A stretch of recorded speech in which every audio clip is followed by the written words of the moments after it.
They gave her the keys to Disney's most iconic fairy tale. And she set it on fire. From Broadway meltdowns to press interviews that derailed an empire, this isn't just a fall from grace, it's a full-on implosion. But behind the memes and backlash, there's a pattern no one's talking about. Real question, did Rachel Zegler sabotage her own career, or was she set up to fail from the start? Let's unpack it. What if you woke up one day and Spielberg was calling? That's exactly what happened to Rachel Zegler. No agent, no Hollywood ties. Just a YouTube audition and raw, undeniable talent. She didn't climb the ladder. She got launched to the top. Rachel was cast as Maria in West Side Story while still in high school. A Cinderella story the industry couldn't stop talking about. But fairy tales move fast, and they crash even faster. Critics called West Side Story a masterpiece. The cinematography, the direction, her voice, flawless. But while critics clapped, audiences yawned. The film bombed at the box office, grossing under $40 million in the U.S. When the applause dies down and the seats are empty, the industry remembers the numbers, not the praise. It was her big break, but it planted seeds of doubt in studio boardrooms. Getting cast as Snow White isn't just a role, it's a legacy. Disney saw Rachel's charm, her voice, her spark, and said, she's it.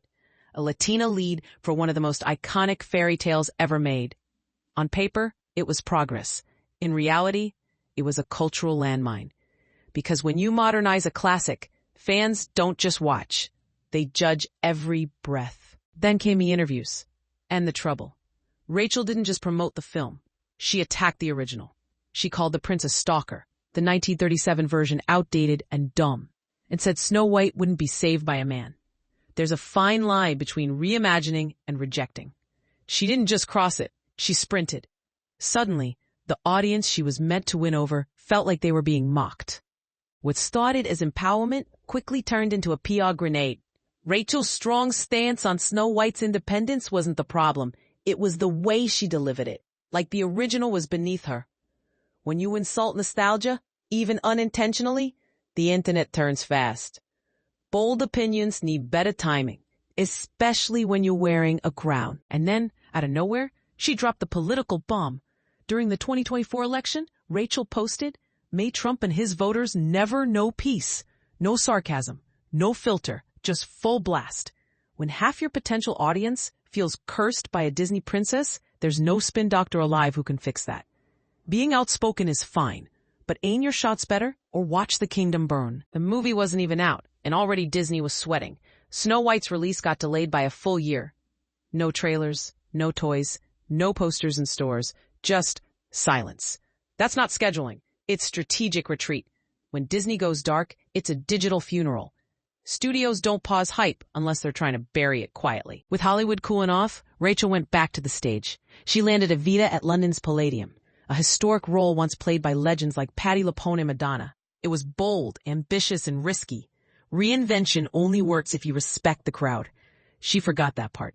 Because what happened next didn't just break tradition, it broke trust. Instead of delivering Don't Cry For Me Argentina live on stage, Rachel walked out onto a balcony and sang to the street.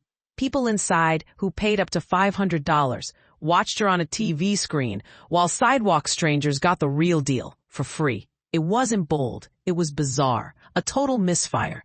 Theater etiquette isn't optional when the audience holds your reputation. Then came the reviews and the internet's favorite blood sport, memes. Critics said she sang well, but the stunt became the story. Reddit threads exploded. Ticket prices dropped. Seats sat empty. Some shows were literally pay what you want. That's not accessibility. That's damage control.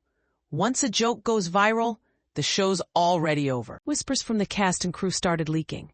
She wasn't rude or violent, just difficult.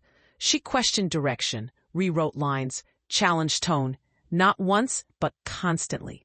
Confidence is vital, but when it turns into superiority, people notice. She talks like she's smarter than a script, one backstage source reportedly said. And while the headlines raged, Disney said nothing. No clarifying statements, no marketing push, just radio silence. Toys? Gone. Posters? Vanished. PR team? Off the map. Disney doesn't shout when something's sinking. They unplug the spotlight. And once the lot's gone, so is your career momentum. Snow White wasn't just a remake, it was a minefield. Between casting a Latina lead, modernizing the script, and dropping romance for leadership, the film was doomed to polarize. Legacy roles come preloaded with expectations. Break them wrong, and the backlash isn't creative, it's personal. And no matter how good your performance is, controversy becomes the headline. Rachel's not canceled, but she's definitely on pause.